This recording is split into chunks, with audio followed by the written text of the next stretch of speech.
भद्रं कर्णेभिः शृणुयाम देवाः भद्रं पश्येमाक्षभिर्यजत्राः स्थिरैरङ्गैः सुष्ठुवागुंसस्तनूभिः व्यशेम देवहितं यदायुः स्वस्ति न इन्द्रो वृद्धश्रवाः स्वस्ति नः पूषा विश्ववेदाः स्वस्ति नस्तार्क्ष्यो अरिष्टनेमिः स्वस्ति नो बृहस्पतिर्दधातु ॐ शान्ति शान्ति शान्ति।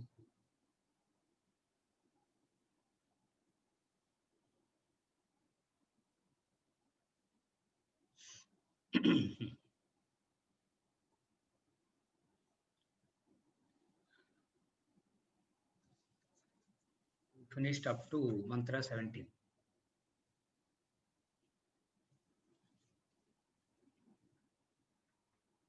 In mantra 17, he concluded by saying, Sarva bandhaihi pramuchyate. That person is liberated from all bonds.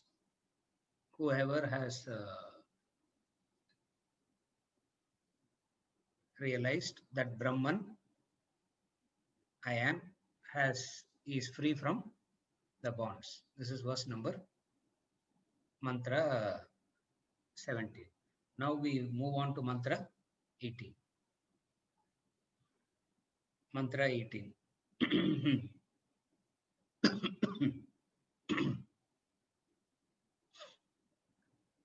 त्रिषु धामसु यद्भोग्यं भोक्ता भोगश्च यद्भवेत् तेभ्यो विलक्षणः साक्षी चिन्मात्रोऽहं सदाशिवः.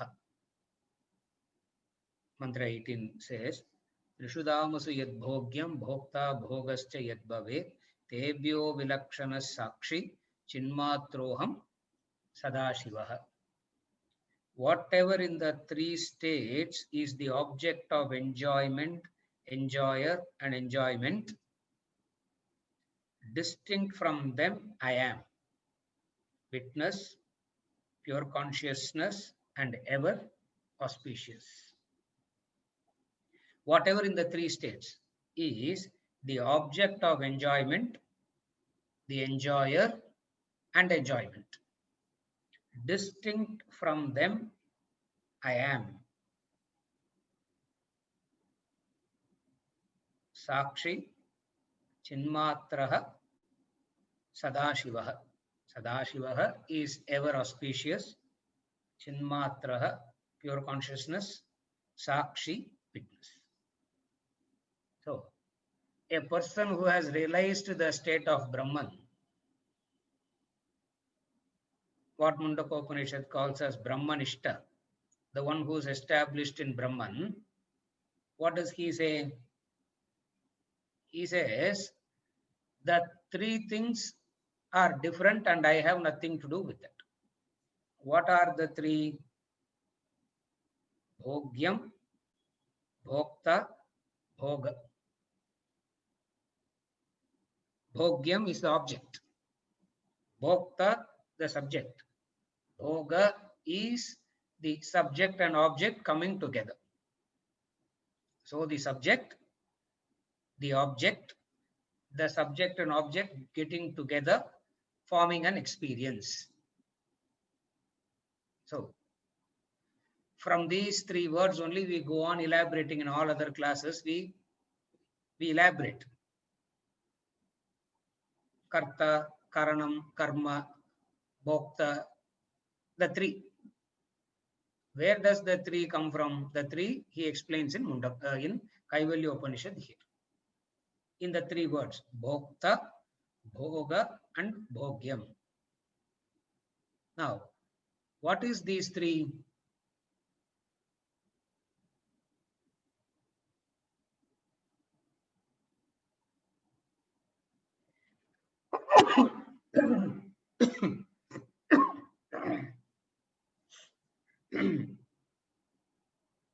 In the three,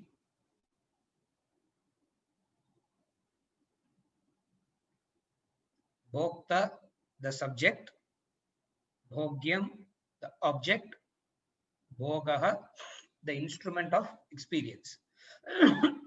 The instrument of experience. What is that instrument of experience? The actual the actual experience. In any experience, in every experience, in all experiences, we have seen very clearly that the experiencer is different than experienced. Then only an experience is possible. This you should not have a unless you are clear on this. Down the line, it will be very difficult to understand. The experiencer is different than the experienced. Then only experience is possible.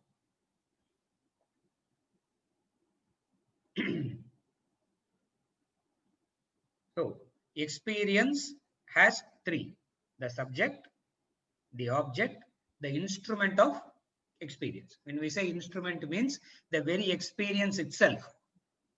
Instrument, don't take it as indriyas. Don't take it like that, because in philosophy, the vocabulary has to be very liberal. You can't be. The difference between other subjects and philosophy is the vocabularies are very, very liberal here. When we say very liberal, means they use terms interchangeably. It is for the student to understand it rightly. So when we say bhogaha, bhogaha means the actual enjoyment, meaning the experience. So the subject, the object, and the actual experience.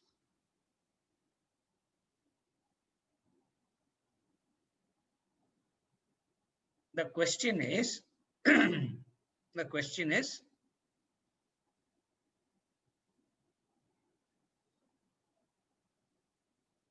am I the subject or am I different from the subject? That is the question. That is the inquiry. Who am I? That is Upanishad. If you already know, if you already assume that you are the subject, then you have not come to the Upanishad. The inquiry of the Upanishads is this: who is the subject? That is the Upanishad. Am I the subject or am I different than the subject? For which the enlightened master says, you are not the subject, you are different from the subject. Now, who are you that is different from the subject? Chinmatroham, Sadashivam, and all that. I am the Sakshi, I am the enlivener, I am the ever auspicious. Shiva itself is auspicious. Sadashiva means ever auspicious. Now, I will come to that later. That those three words we will discuss later. First is these three words. What are the three words? In Sanskrit, it's called the Triputi, the three. The three means the subject, the object, the experience. In this, we are not discussing about the object. We are not discussing about the experience. We are discussing who is the subject. Who is the subject? That problem we don't have, the Upanishadic student has. We don't have that problem. We don't have that problem. For we all know that you are speaking, I am listening, I am the subject. There is absolutely no doubt here. So where is the that is where the Upanishads are slightly different. For the Upanishad is not discussing about the object. The Upanishad is neither discussing about the experience. It's neither interested in the object nor is it interested in the experience. The person in the world is interested in the experience. What is it that you are interested in the experience? From converting the bad experience to good experience. Bad experience should not happen. Good experience should happen, and somehow maintain the good experience all the time, and somehow make sure that you have to ensure that bad experience? Will not, should not come at all. These are all the person, these are all the effect done by the one who is interested in the experience. Another set is interested in the object. One set is interested in the experience, another set is interested in the object, and the most of the human beings is combined, combination of interested in the experience and the object. Very few gets interested in asking who is the subject. Who is the subject? So the question is, am I the subject or am I different from the subject?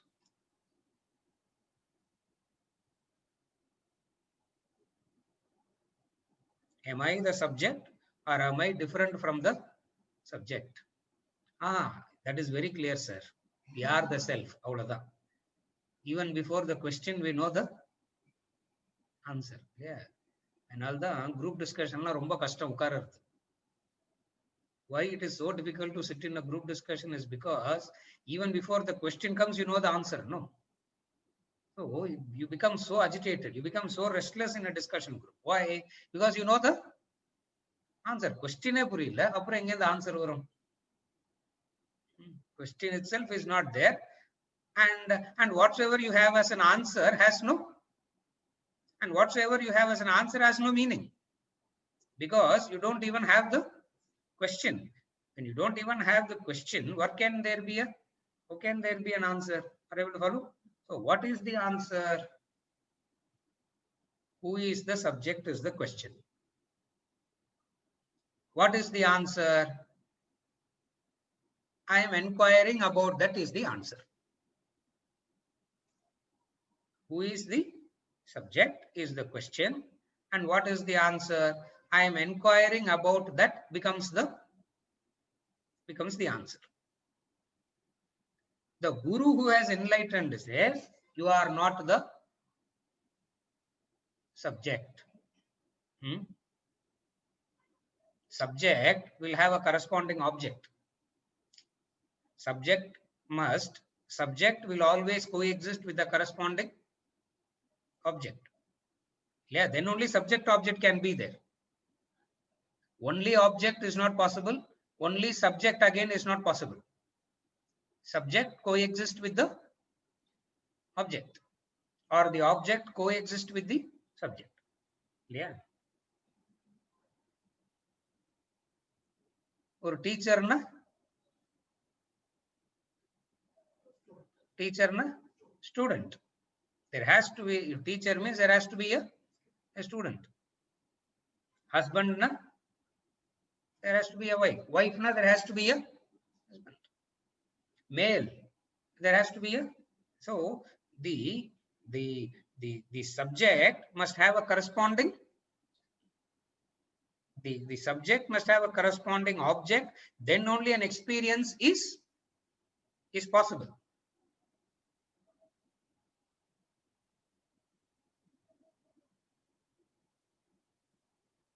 At one level, Sharira is the subject, world is the object. At another level, Jiva is the subject, world becomes the object. At another level, self is the subject. At another level, self is the subject. What is the object?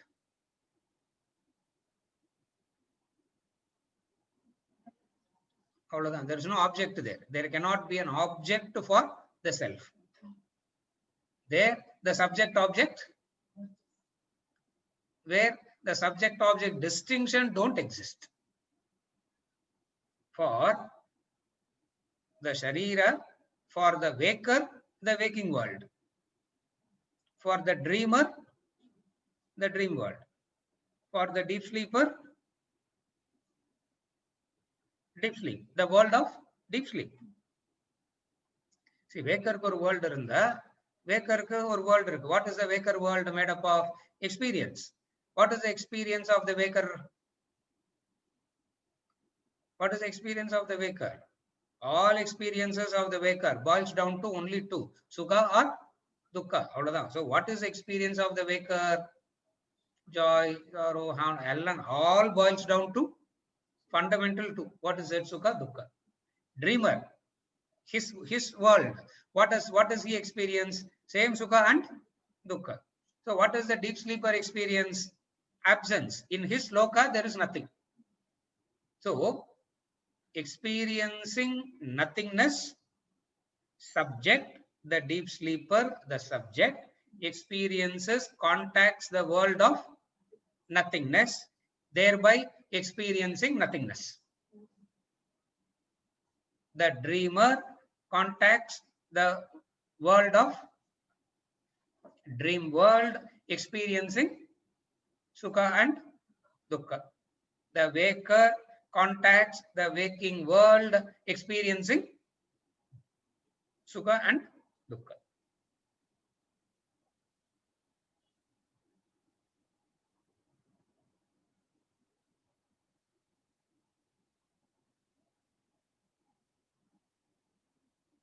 The question that here the Upanishad asking is, who is the question the Upanishad is asking is, who is the subject?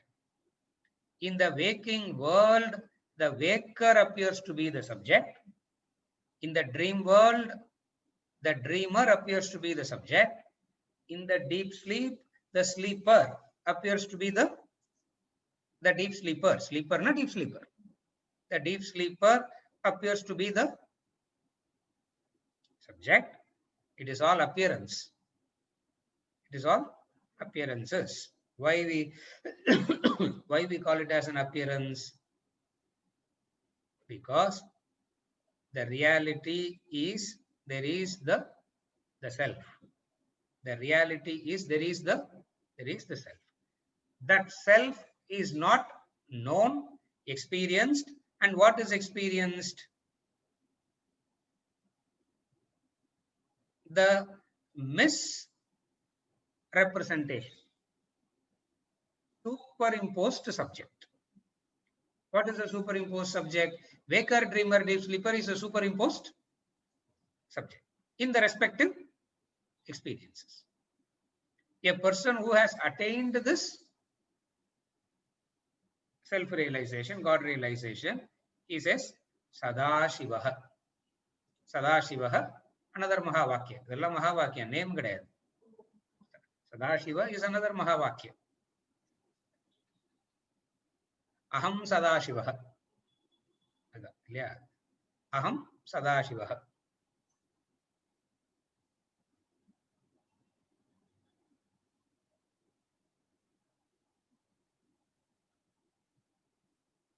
If we have been following the sequence of Kaivalya very carefully, you will come to this conclusion that how he is concluding it as Aham Shivaha, Sadashivaha.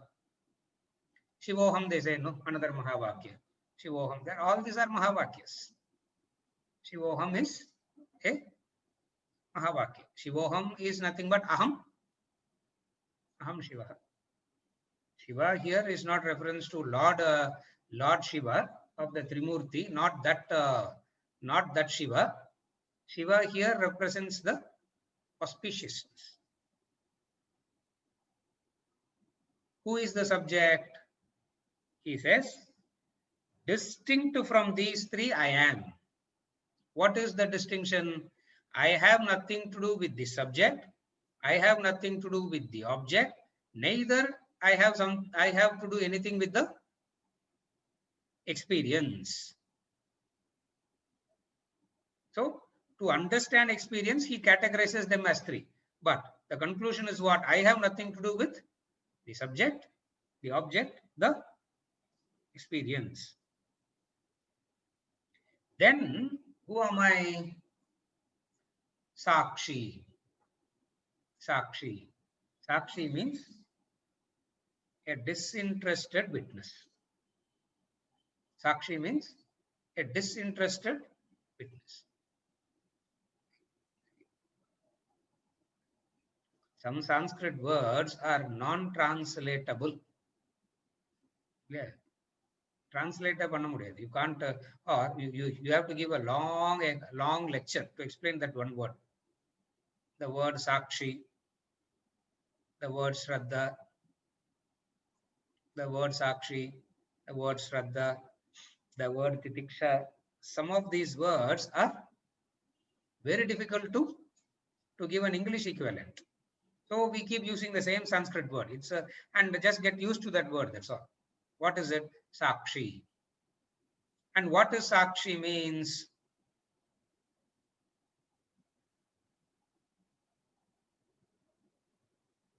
A disinterested witness. Just as the sun is the disinterested witness. The sun is the disinterested witness.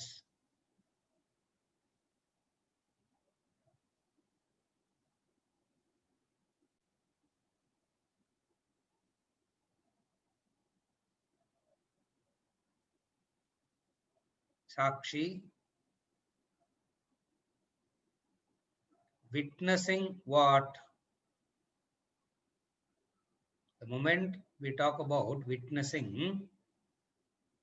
we immediately, in the word witness, two things are implied, no? There is a witnesser witnessing something. Are you able to follow? So in every discussion, the Triputi always comes. Any word that you use, you can't escape the three. That's why it is very difficult. That's why at some point of time they say it's beyond the words, leave it. Don't even bother about asking anything about it. For anything that you say, the three keeps coming. What are the three? The moment you say witnessing, the three comes. What is it? The witnesser, act of witnessing something, which is the object. So when he says, I am witnessing, it is not the witnessing as in witnessing something different.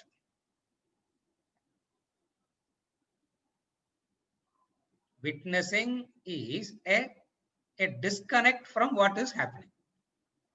Witnessing means a disconnect from what is happening. This disconnect is called moksha. This connect is called bandha.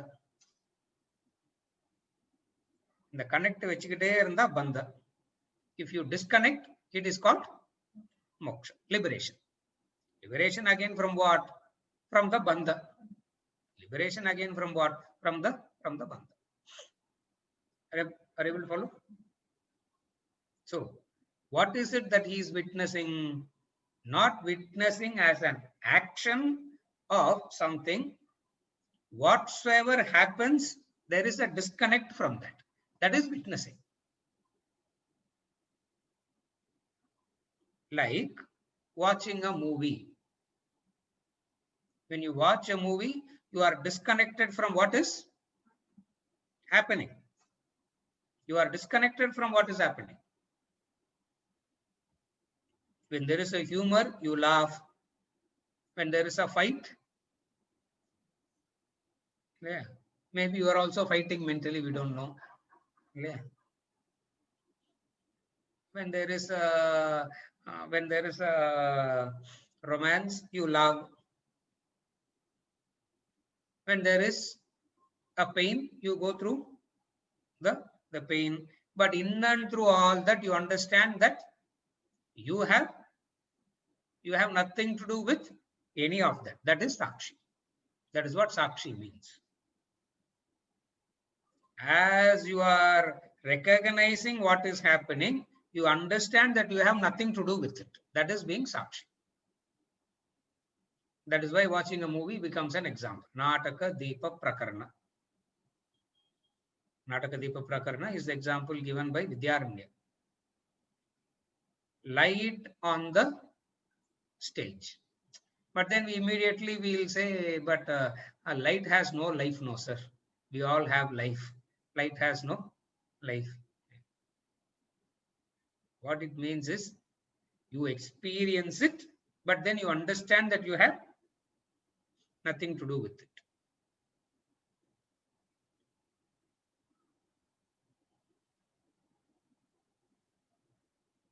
Sadashivaha, auspicious. What is auspicious?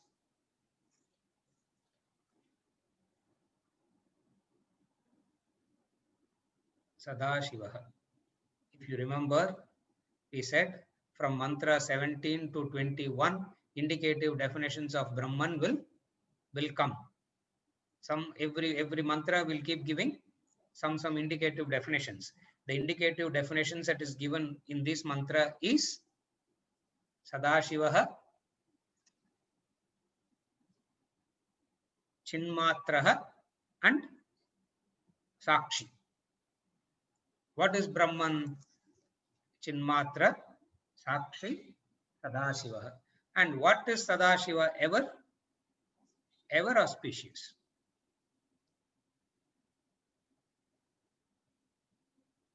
Auspicious, not in the sense of opposite of inauspicious. Sadashiva, not in the sense of opposite of, see, you have something as auspicious and then something as inauspicious. So auspicious, not as in the opposite of inauspicious. Then what is the Sadashiva?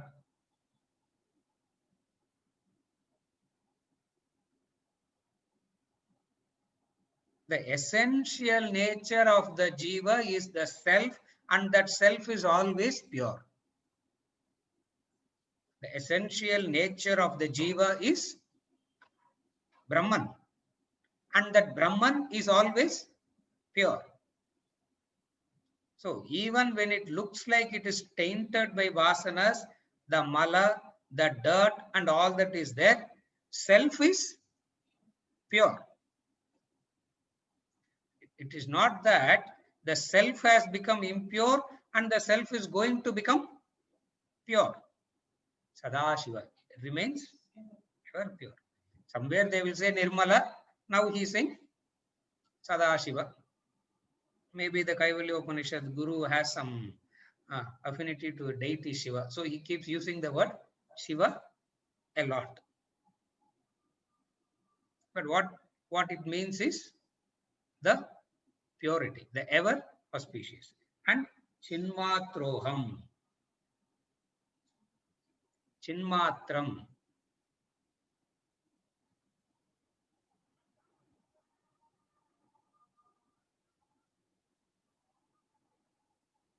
Without the instrument,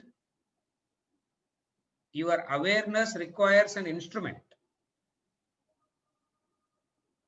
Your awareness requires an instrument, and that instruments need a support.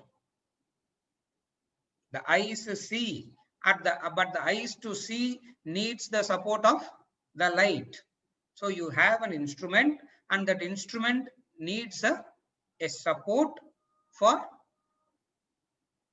registration to happen. So Chinmatra means without the instrument, without any support, it is aware of itself.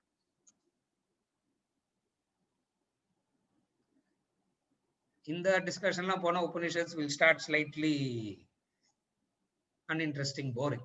But this is the real Upanishad. You are not the waker, you are not the dreamer, you are not deep sleeper, not so much Upanishad. This is the Upanishad.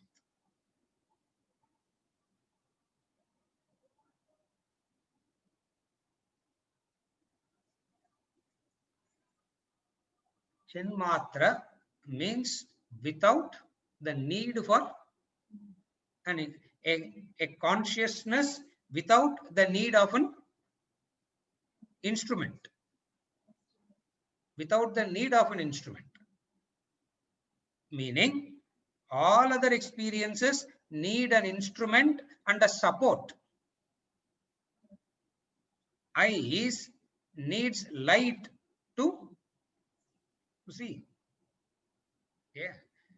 Just eyes alone you can't see. You need eyes with light. Similarly, just ears alone you can't hear. You need ears plus air for sound to travel in air. Are you able to follow? So the instrument requires a support, a medium, a carrier. For without that they cannot function. Chinmatra means it doesn't need any of it. A sound that doesn't require air, the sight that doesn't require light, the sight that doesn't require either eyes nor light, adu Chinmatra. Are you able to follow? So Chinmatra means the sight minus eyes and light. You will say, this is why it is called blabbering, sir. How is it? How is it possible without the eyes plus the light? How is it possible? Aham, I means Brahman, the self. So I am Sadashivaha, Aham Chinmatraha, Aham Sakshi. And as I said, whenever the description of Brahman comes,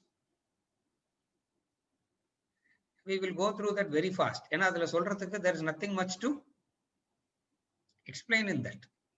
These are all that is used for Nididhyasana. These are all the mantras that is used for Nididhyasana, not for analytical purposes. For you cannot, there is nothing much to analyze in that. Are you able to follow? The waker, the dreamer, the deep sleeper, the mind, the intellect, all these are meant for analysis. The rope, the snake, the pot, the potter, all that is meant for analysis. Some are not meant for analysis, some are meant for Nididhyasana. And all the indicative definitions of Brahman are not meant for analysis. All these indicative definitions of Brahman is meant for Nididhyasana. So we just read through that. That's all. Whenever we come to Nididhyasana stage, we would use it. Now what do? We'll just read through that. When we say read through that, no, it's not that we are editing something. It's not that we are not explaining something. There is nothing to analyze in this. There's nothing to explain in this.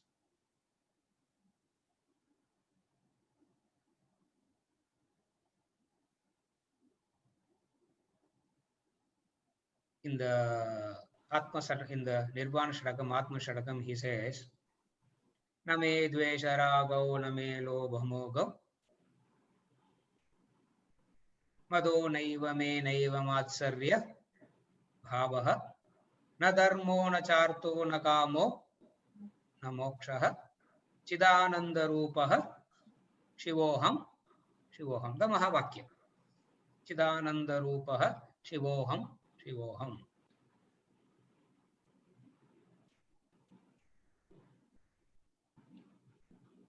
I have no duty to perform, nor do I have to acquire any wealth. I have no craving for pleasure, nor I am being bound. I have no liberation either. Neither am I bound, nor am I liberated. That's why the enlightened persons will not say, I am liberated. It is the person in bondage says, I want liberation. The liberated person says, when was I ever bound to say I am liberated? When did the snake came to say that snake disappeared? The snake never was. Snake never existed. Are you able to follow? So all these indicative definitions of Brahman has to be understood in that manner. This is mantra 18. Then we move on to mantra 19. You have a question, Ganesh? You have something to ask? Chinmatra, sir. when we come to that stage, we'll understand it ourselves. No support. You're saying no support. Eyes without light. Yes. Light without light. When you come to that stage, we'll understand it by itself. It cannot be explained now. Yes, that's what I said. Okay. This Chinmatra, Sadashiva, Sakshi, all that cannot be Explained now. Explained. For they are not meant for analysis. They are meant for reinforcement. That's why I said it is. These are the things that is used in Nididhyasana. In Nididhyasana, there is no analysis. Only at the level of Manana, there is analysis. In Nididhyasana, there is only a reinforcement, a repetition. A conviction. Conviction, that's all. So there is nothing to explain in that. When I say there is nothing to explain, means whatever can be explained, we have explained. Adhik mele, it is not. Also, all this explanation we are giving. In the traditional orthodox system, that which is meant for Nididhyasana will not be. That which is meant for Nididhyasana will not be discussed. Why? Because that is used for. That which has to be used for what is Nididhyasana? Meditation, repetition, abhyasa. Nididhyasana is an abhyasa. I am Atma, Brahma. For there are various ways of saying I am Atma, Brahma. So all Mahavakyas, all these indicative definitions of Brahman is nothing but very many aids for that. Are you able to follow? You can say Shivoham, you can say Sakshi, you can say Chinmatraha, you can say Shuddha Chaitanya, you can say anything. And all these are meant for Nididhyasana. A reinforcement of the question. What is the question? Who is the subject is the question. Don't forget that. What is the Upanishadic question? All Upanishads have only one question. Who is the subject? Keneshitam patati preshitam manaha. Who is the subject? Are you able to follow? Mundaka Upanishad. What is that one thing? What is that knowing? If I know, knowing that I would know everything else. How can that knowledge possible? If you know one subject, you can know only one subject. How can by knowing one subject, you can know all subjects? If you know mathematics, you can know mathematics. You cannot know economics. If you know economics, you will not know microbiology. But the question here is, knowing one, I know everything. Means what? What is it that makes the secondary subject? You can call it like that. Secondary subject is the jiva. Primary subject is the self. And I'm just using words. Huh? I'm just using some terms. There is no primary subject, secondary subject. For explanation purposes, I'm using these two. Are you able to follow? So we say primary subject is not known. The secondary subject is misunderstood as the primary subject. Yeah, Vedanta comes and says, no. What you think as the primary subject is the secondary subject. For the real subject is not known. We can also say, sir. So we can also say conscious is the real subject. Once you know. No, we don't say that also. Okay. The real subject is unknown. Unknown, okay. The real subject is unknown. Why? Because Brahmavid Brahmaiva Bhavati. You cannot know it objectively. You can only know it subjectively. By becoming it. By becoming. That is why we say these are all indicative definitions. You can't say what is that primary subject. That primary subject remains is unknown. The primary subject cannot be known. If I say consciousness is the primary subject, who is saying consciousness is the primary subject? The Tripudi comes, no? Are you able to follow? In anything that you say, the three comes and spoils it. That's what that three is called conditioned. That three is called conditioned conscious. Are you able to follow? So therefore, the primary subject is not The primary subject can never be known. For who can know that primary subject? One who becomes it. That's all. One who becomes it. So till that time, the primary subject remains unknown. To assert it, we take the help of those who have reached there, say, this is it. I use it for assertive purposes.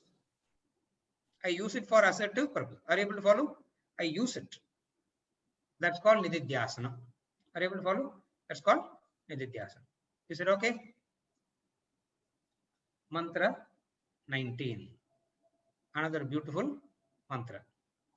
Mayyeva sakalam jatam, mayi sarvam pratishtitam, mayi sarvam layam yati,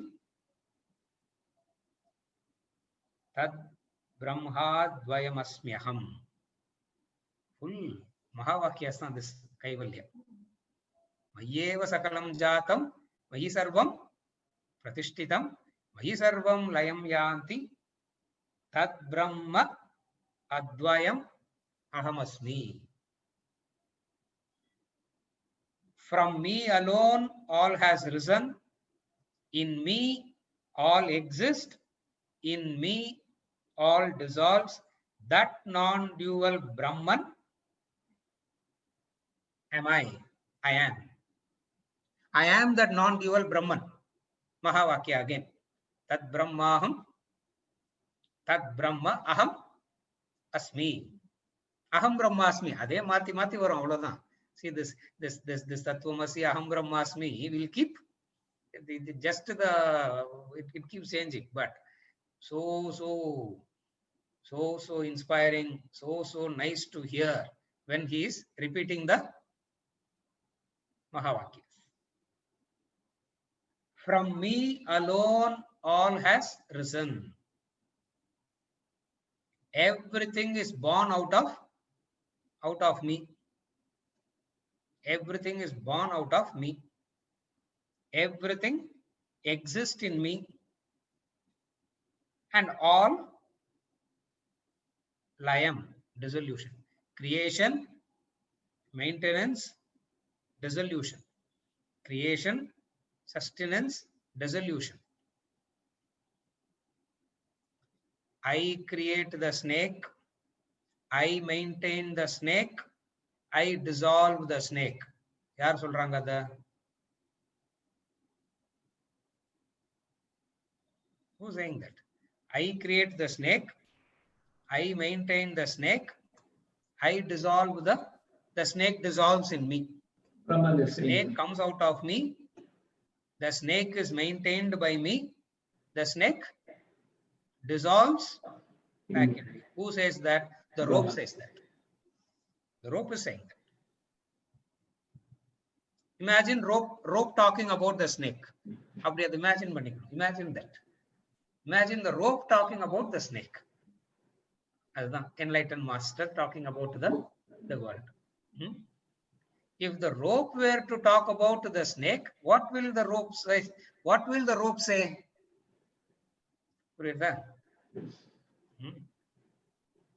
See, all along, we always talk as an onlooker talking about the rope and snake. No. That is, it means you are not following the thinking. You are not following the Upanishad. You have to understand as the rope talking about the snake. What will the rope talk about the snake? It will say, primarily it will say, what will the rope say anything about the snake? What will the rope say? Snake ke illaba. There is no snake. Full stop. There is no snake. Full stop. What are you talking? But very dangerous snake, no snake. Very affectionate snake, no snake. No snake.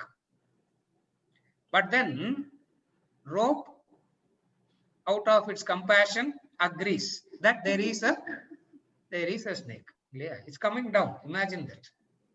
Rope, out of its compassion, agrees that there is a snake. Now the question, snake engendu vandadu? Where did the snake come from? Rope. Rope irundha than snake. Remember the analysis we did? Rope and snake? The rope has to exist and the condition is important.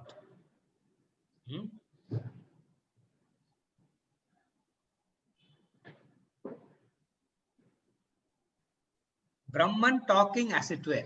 That's verse. Brahman talking as it were. Rope is talking, na? Brahman talking as it were. World has come out of me. I am the Srishtikarta. I create it. I maintain it. It dissolves back. Throughout the Bhagavad Gita, Krishna keeps saying the same thing. I created it. I created it.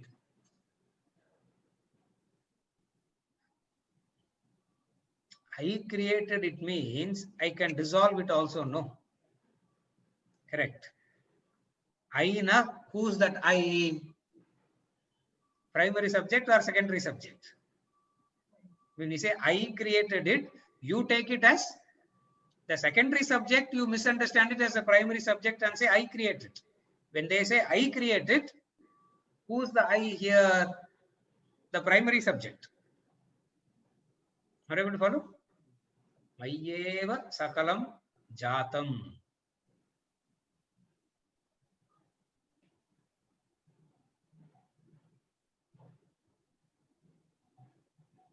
They go into a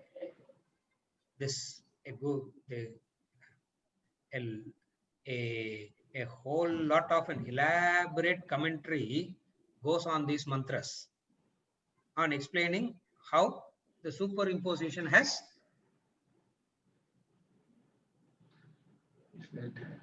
happened. How the superimposition has happened. Lot of elaborate explanation, which we are seeing in each and every class, depending upon the context. We give it in bits and pieces. We don't give the whole thing at a stretch. Whole thing at a stretch, third minute we will not know what is happening. So in depending upon the verses, we keep giving we give it in doses. Yeah. Vinna Swamiji has did it. I'm repeating it in Artham. Yeah. Vinna our potter. Yeah, he has done it in that way. He has done it in that way. He didn't put everything in one verse. He split it up. In that splitting, it becomes easy to or palatable formula.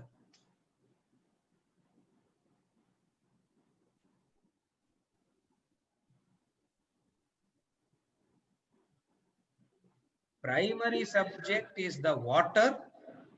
Ocean and waves are manifestations. Primary subject is the water. Water. It's just water. It is just water. Out of the water, water arises. Water exists in the water and water merges back. Out of water arises water, which is a wave. Wave doesn't come from elsewhere. Wave comes out of the water.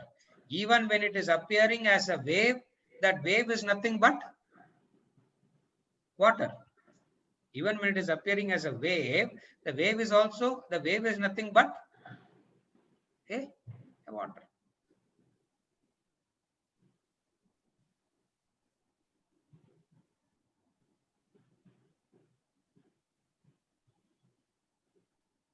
Infinite variety of waves arise from, exist in, and merge with the ocean, merge with water, water remaining the same. So it says creation came out of me. Creation came out of me in the sense, it is not that God sat and created. It's not creating in that sense.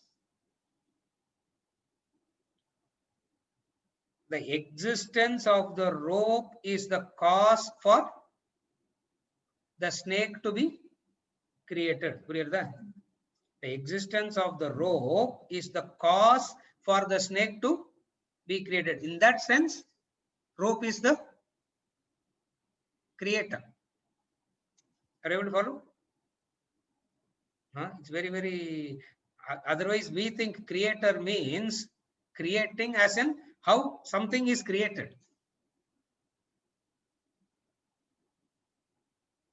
The watchmaker made the watch, the shoemaker made the shoe, the pot maker made the pot, world maker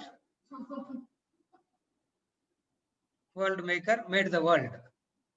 Logic seems to be correct, no? It says no, no, no. In the world, all that you can say. In the world, you can say this. But the world itself, you cannot say a world maker. But then, he's saying, from me alone, I created this. He's saying it directly. I created this. When he's saying I created this, creation not as in an action of doing something and something coming out. Creation is an action. Here, the snake coming out of rope is not an action of the rope. The creation is seen as,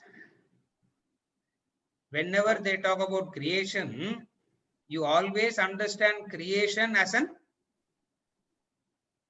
action. Now, creation, you always misunderstand.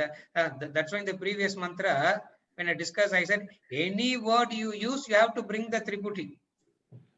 Any word we use, you have to bring the three and get confused. You cannot not bring the three. That is why when we say creator, I created, again you have to bring the triputi. Action. Action means the three. The action, the actor, the created, using an instrument, created something for a purpose, utility. See, the pot maker makes the pot for a utility. So action presupposes what? Action presupposes a utility. What is the utility for Brahman to create the world? Angada creator means meaning is different. Are you able to follow the difference? So wherever we say a creation, creation implies an action, and action implies a purpose, a utility. Purpose means utility. The pot maker makes the pot for he needs something to the pot. There is the pond, he lives there and he wants water. How to carry the water? He can't carry it in hand. So the action of making pot presupposes the utility for a pot. Correct? Minus the utility, there is no action. You will not do an action. Even a mad person will not do an action without an utility.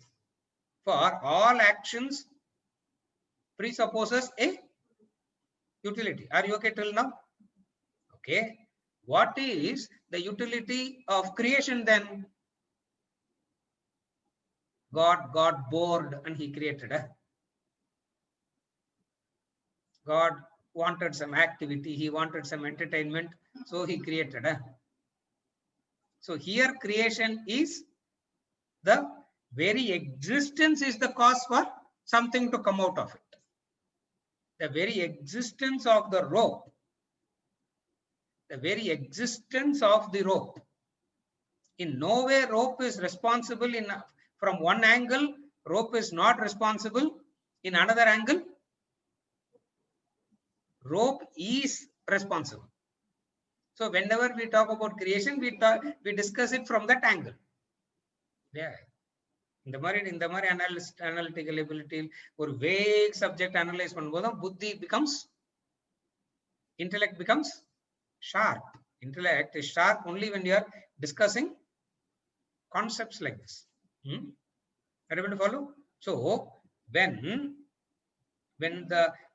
Brahman says, I am the creator, from me arise everything,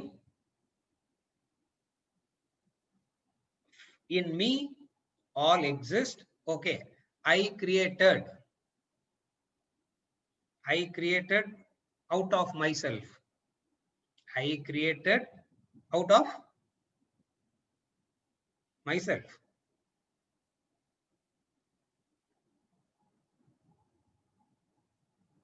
The potter didn't create the pot out of himself. Brahman creates the world out of himself or herself or itself, or we don't know what to call that. Yeah. So creation out of itself. Since it has created the world out of itself, the whole world is only Brahman. Since the material is only Brahman, what you see also must be Brahman. Therefore, he says, from me all has risen, in me all exist. The third one is very simple. So where it will dissolve? Wherever it came from, it will dissolve. So wave cannot dissolve in the wave cannot dissolve in the sky. The wave has to dissolve in the ocean. It comes out of ocean.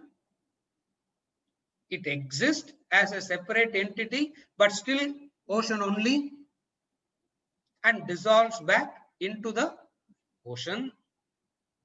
And then he beautifully says, Tat Brahma Ahamasmi. Tat Brahma Ahamasmi. Tat Brahma Ahamasmi. I am that Brahman. Another indicative definition of Brahman in this mantra is Advayam. Another indicative definition here is Advayam. Advayam means non-dual. Advayam. Tat Brahma Ahamasmi. Technically, it is called Srishti Karana, Laya Karana, Sthiti Karana. Means creator, maintainer, and destroyer. All are me. I support it, I maintain it, I destroy it.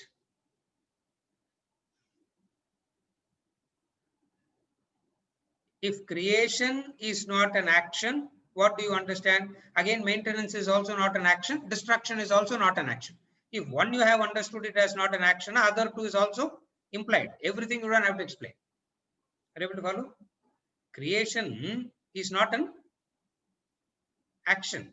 If creation is not an action, maintenance is also not an action, and destruction is also not an action.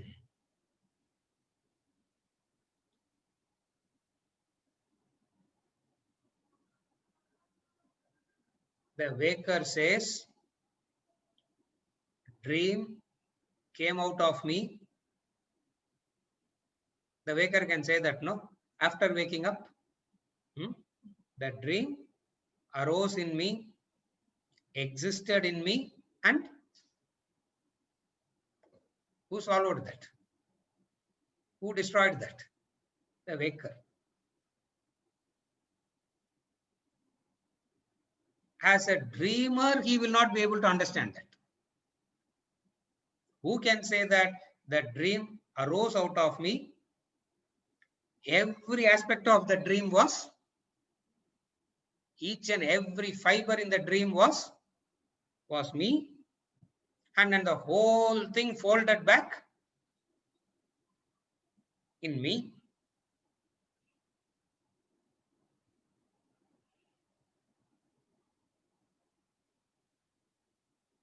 Came out of me from where? Can't understand. Swallowed. Now where is it? Okay, you have swallowed it. No, enga irukudhu? Nilakanta madri engana? Is it somewhere existing? Imagination, where it will exist. Imagination cannot. Where will imagination exist? Imagination will exist in ignorance. As long as ignorance is there, imagination will exist. So after knowledge has come, imagination cannot exist. So in that sense, he says, Tat Brahma Ahamasmi. I am the. That is why we say God is the creator, God is the maintainer, God is the destroyer. Brahma, Vishnu, Maheshwara. These three is symbolized as Brahma, Vishnu and Maheshwara. But adalla world பொறுத்த வரைக்கும் தான். But what am I really? Tad Brahma Ahamasmi Advayam. Advayam is another beautiful Nididhyasana thing. What is Advayam? Non-dual. It's non-dual, meaning an existence which doesn't require the opposite. Advayam means an existence which doesn't require the opposite. The day needs the light. The day needs the night. Light needs the darkness. The cold needs the heat. The rich needs the poor. The tall needs the short. So duality, existence can happen only in duality. Here he says non-dual. The opposite is not required for knowledge. Doesn't need ignorance as a thing to coexist. Difference. Heat requires cold. Sweet, bitter. Rich, poor. Tall, short. Good, bad. All existences happens in dvayam, dual. And that is why the intellect always functions only when there is two. Intellect functions only when there is two. Dvayam one. Advayam na intellect cannot understand it. For how can it understand the Advayam? For intellect can understand only the Dvayam, the two, the duality. Tat Brahma Ahamasmi. I am that Brahman. Srishti Sthiti Laya. I am that Srishti Sthiti Laya. I do everything. And who am I? Advayam. Another important verse talking about the indicative definitions of Brahman.